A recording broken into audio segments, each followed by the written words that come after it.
All right, come on in, find a seat. Find a seat.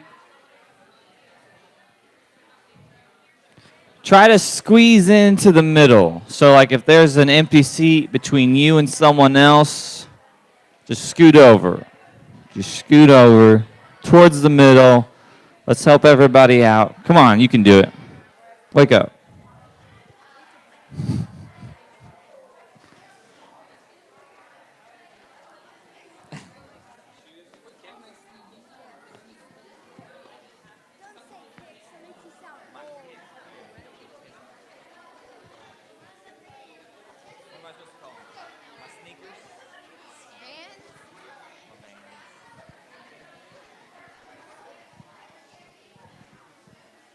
All right, leaders, there are questions in the back if you want to grab those. All right. We have a special treat for you guys today. Shh. Our own Justin Decker will be leading our lesson today, so he's going to come on up here and get it started, but Justin's been working with us for a while with sixth grade? It's now seventh grade. Sixth grade. Sixth graders. He's with our sixth graders. He's awesome, so let's give it up for Justin.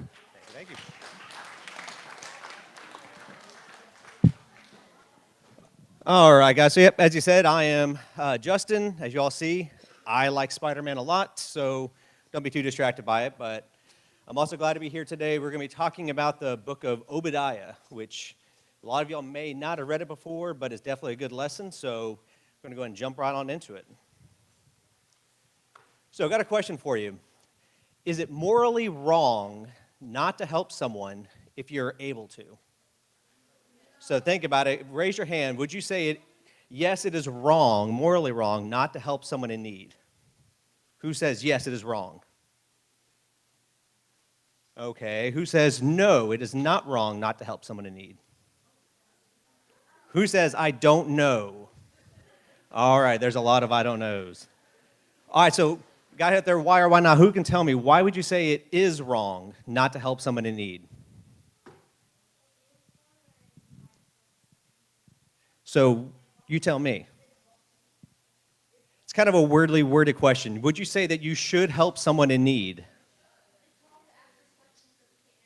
Oh, you can answer it. Anybody?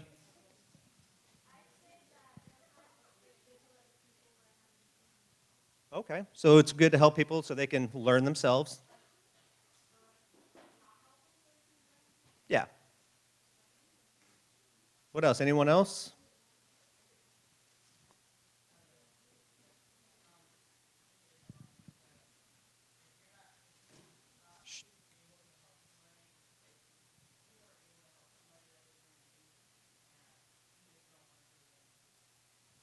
Okay. What more?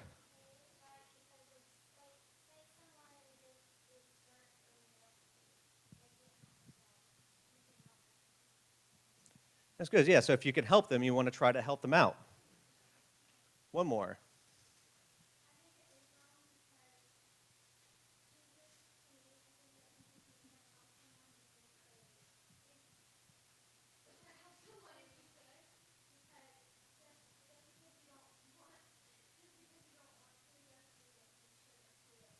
Oh, that's a really good point. So even if you don't want to help them, that you should do it. It's something Jesus told us. So we are going to do a little twist on this question. Is it wrong not to help your enemy if you were able to? So think about your enemy, not just someone you don't like, but let's just say someone who is completely out to get you or someone that's hurt you. Who would say it is okay not to help them out? Okay, got some more hands. Who would say that you should still help out your enemy? Wow, got a lot more hands for your enemy instead of just somebody. Maybe you all know the question a little bit more. That's good, that's good.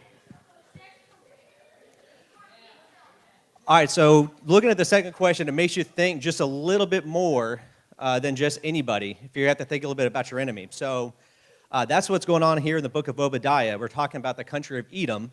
And we got a little video here we're going to watch that talks about what Obadiah had to say to Edom. Because I love these videos, so we're going to watch it. We are going to try with sound.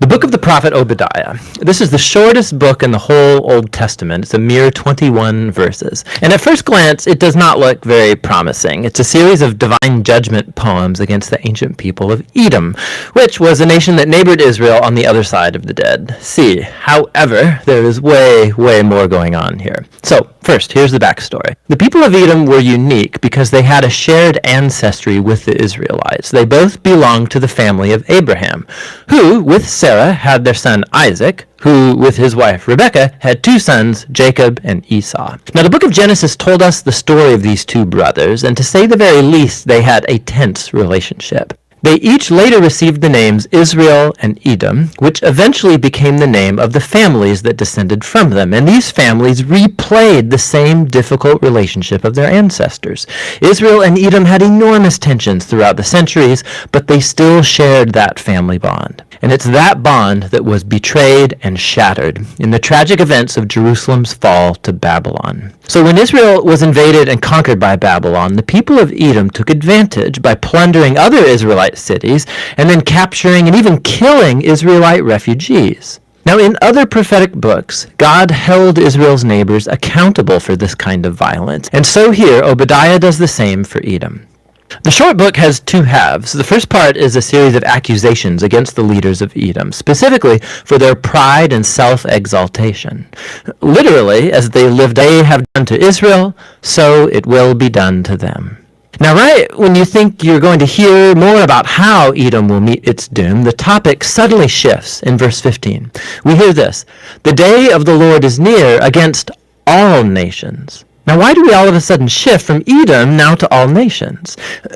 Obadiah sees Edom's pride and fall as an example, an image of how God will one day confront the pride of all nations and bring about their fall too. It's hardly coincidental that in Hebrew the word Edom, or Edom, is spelled with the exact same letters as the word humanity, or in Hebrew, Adam. In Obadiah, Edom's rise and fall is a parable of how God's justice will one day oppose pride and violence among all nations in the day of the Lord. But as in all the prophets, God's judgment is never his final word.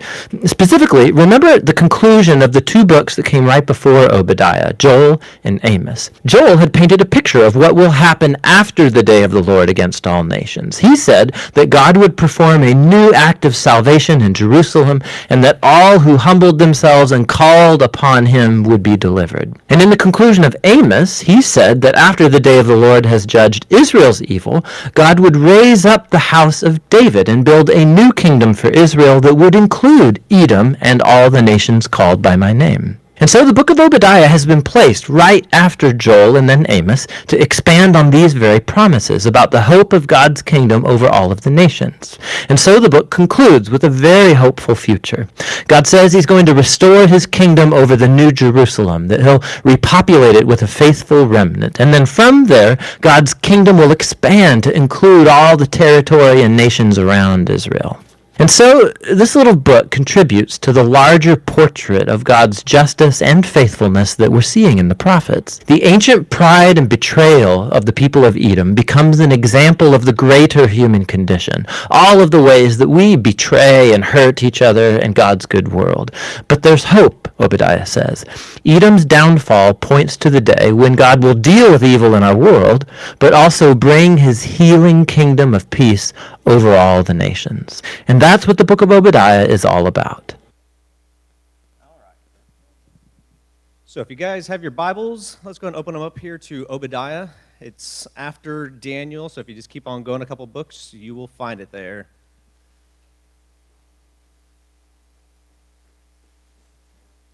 And then I'm going to go ahead and start reading here, starting in verse 1. The vision of Obadiah. This is what the sovereign Lord says about Edom. We have heard a message from the Lord. An envoy was sent to the nations to say, "Rise, let us go against her for battle. See, I will make you small among the nations. You will be utterly despised. The pride of your heart has deceived you, you who live in the clefts of the rocks and make your home on the heights. You who say to yourself, 'Who can bring me down to the ground?' Though you soar like the eagle and make your nest among the stars, from there I will bring you down, declares the Lord." So we hear here that God is going straight to the point with Edom. Obviously, they had done something to upset God, and they were going to be punished. So let's just kind of go into that and see a little bit more what that is.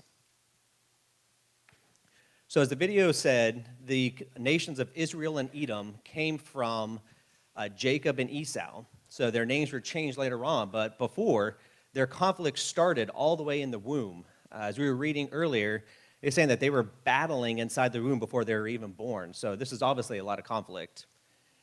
Later on, Esau gave up his inheritance to Jacob for a bowl of soup, as you see up there. And then, just to make things worse, Jacob tricked Isaac into getting Esau's blessing as well. So the two of these guys, I don't know if you all have a bad relationship between your brother or sister, but I think they took it to a whole new level. So this all kind of led into Jacob fleeing for his life. Now, he came back later on, and we saw some reconciliation, but obviously when you look at here the nations of Israel and Edom, it obviously didn't last for very long. So as Israel was leaving Egypt, Edom refused to let them have safe passage going through their country into the promised land. So that feud continued on even though many generations later. Later on, when Saul was king of Israel, they ended up capturing Edom, and that reign went all the way through David and Solomon until they finally rebelled and got away.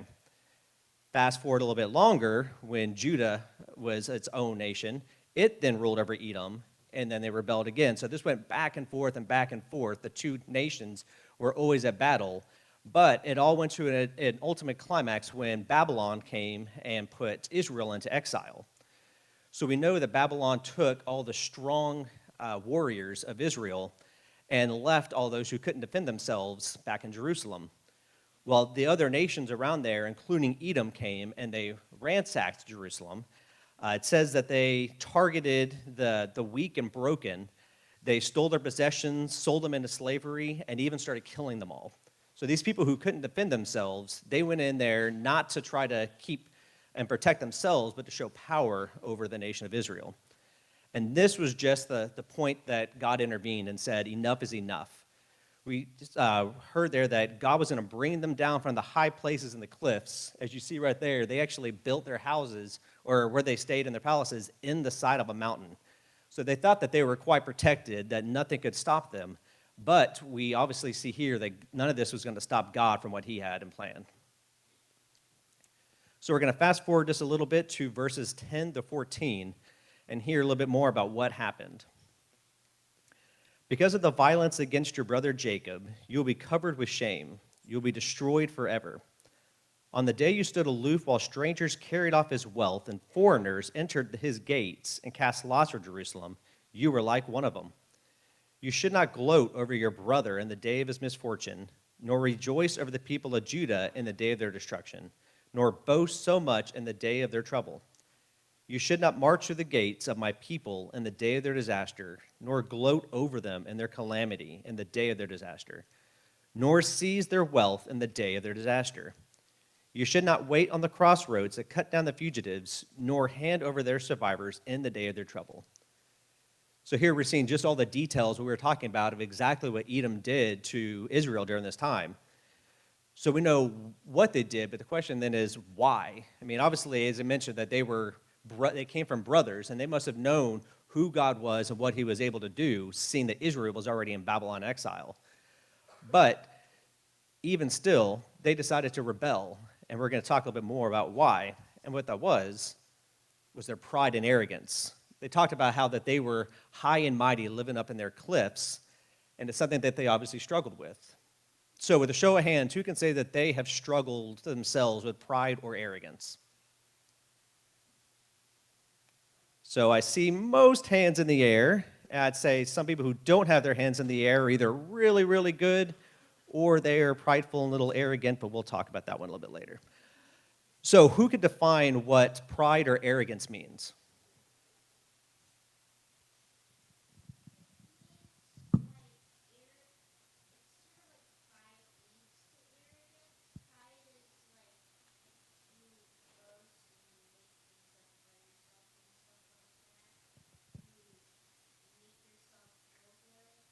Very good.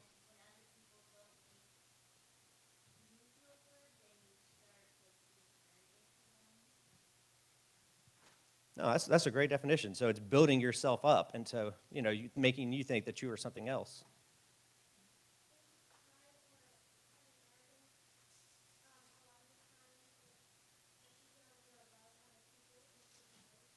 Yeah, so it's making you think that you're above others. So some other ways to look at it would be an overconfidence in yourself, self-importance, or a lack of concern for others. So you're building yourself up, and at the same time, you're tearing others down. Another way of looking at arrogance is going to be self-worship. So you're saying that you are better than others, and even potentially, in the sign here of Edom, being better than God. And that, in a turn, is a sign of idolatry. So we know what God thinks about idolatry, and the same goes for pride and arrogance. We know here that he hates pride. In fact, if we look here at Proverbs 8:13 says, "To fear the Lord is to hate evil. I hate pride and arrogance, evil behavior, and perverse speech." And then in Proverbs 16, verse 7, "The Lord detests all the proud of heart. Be sure of this, they will not go unpunished." So God is not going to stand for pride or arrogance. I mean, it says that he hates it or even that he detests it. So because Edom was arrogant, they believed that God's commands did not apply to themselves. But what we've already read here, God is going to bring them down and humble them. And judgment was going to come for their sin. So let's talk about judgment just here a little bit. What should be our response to judgment? Well, there's really two kind of avenues here that we're going to look at. First off, you can respond arrogantly, how Edom did. So for yourself, if judgment is on your own, you'll take no responsibility. I'm sure some of y'all may at times may have gotten in trouble for something and wanted to blame someone else or say that it wasn't you at all. I know I've struggled with that a lot. Or you may even say, yes, I was wrong, but then have no repentance from it. So really, you have not accepted the judgment that has been taken on you. Or in others, we see here at Edom, is rejoicing, gloating, and mocking them. So making fun at somebody when they're in distress. So even though they did something wrong and were getting judged or punished for what was going on, arrogance in yourself would be to make fun of them or laugh and say, ha, they're getting what they deserved. None of these are going to glorify God, though, and all it does is it builds upon your own sin. So the other response is going to be through humility. So we know that God is just in all the ways that he responds to sin. We may not like being punished or being judged for what we have done, but we know God is right in doing so. So God warned Judah for all their evil, but they decided not to listen. And because so, he judged them, and he was just for doing so. Edom, later on, was too blind because of their arrogance of their sin, and he was right to judge them as well. So all of humanity is condemned in sin without Christ today. So without Jesus, everyone in this room would be just as dead to sin as Edom was and as Judah was in that time as well. And just the thought of that should spark humility in yourselves, just knowing the fact that you yourself are completely sinful and have no chance at all to be reconciled to God. But that's why we have Christ, and that's the only way that we can actually have that relationship back. So it should spark a little bit of humility instead of everybody. All right, so if you can read this, I hope you can. If not, go ahead and go back in your Bibles there. We're going to look at the last set of verses here, starting at verse 15. There's a little shift that they talk about there in the video. The day of the Lord is near for all nations. As you have done, it will be done to you. Your deeds will return upon your own head. Just as you drank on my holy hill, so all the nations will drink continually. They will drink and be as they had never been. But on Mount Zion will be deliverance. It will be holy, and Jacob will possess his inheritance. Jacob will be a fire, and Joseph a flame. Esau will be stubble, and they will set him on fire and destroy him. There will be no survivors from Esau. The Lord has spoken. The people from the Negev will occupy the mountains of Esau, and people from the foothills will possess the land of the Philistines. They will occupy the fields of Ephraim and Samaria, and Benjamin will possess Gilead. This company of Israelite exiles who are in Canaan will possess the land as far as Zarephath. The exiles from Jerusalem who are in Sepharad will possess the towns of the Negev. Deliverers will go up on Mount Zion to govern the mountains of Esau, and the kingdom will be the Lord's. So here we're seeing the punishment that's in store for Esau, or for Edom. Whenever Obadiah mentions Esau here, he is talking about the nation of Edom and other nations that came from there. And we also see that this is not going to be a light punishment at all. He says that they're going to be completely destroyed. So the judgment that's coming from God is coming in this form of punishment. And it's going to stir up a couple of different things in all the people in this area. So punishment can stir up comfort and compassion, which aren't two things you normally think about, but as we see here, it definitely. So God was just, and he had not forgotten them. Despite their own idolatry and their sin, God had not abandoned them and was going to be putting out their justice for their oppressors during this time. So Edom was going to be punished for their own actions that they had against God's people, and that would definitely have to bring a lot of comfort for Israel.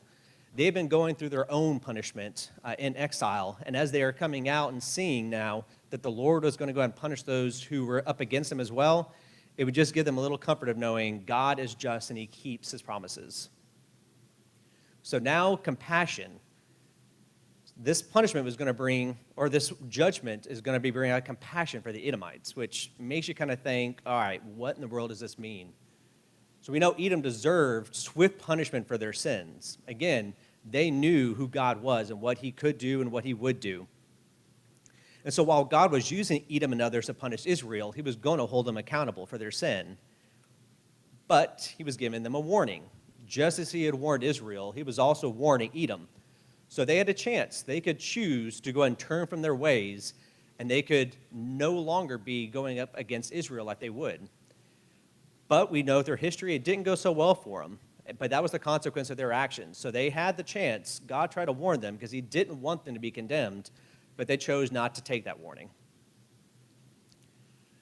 And as we see in verse 15, it says, "The day of the Lord is near for all nations. As you have done, it will be done to you."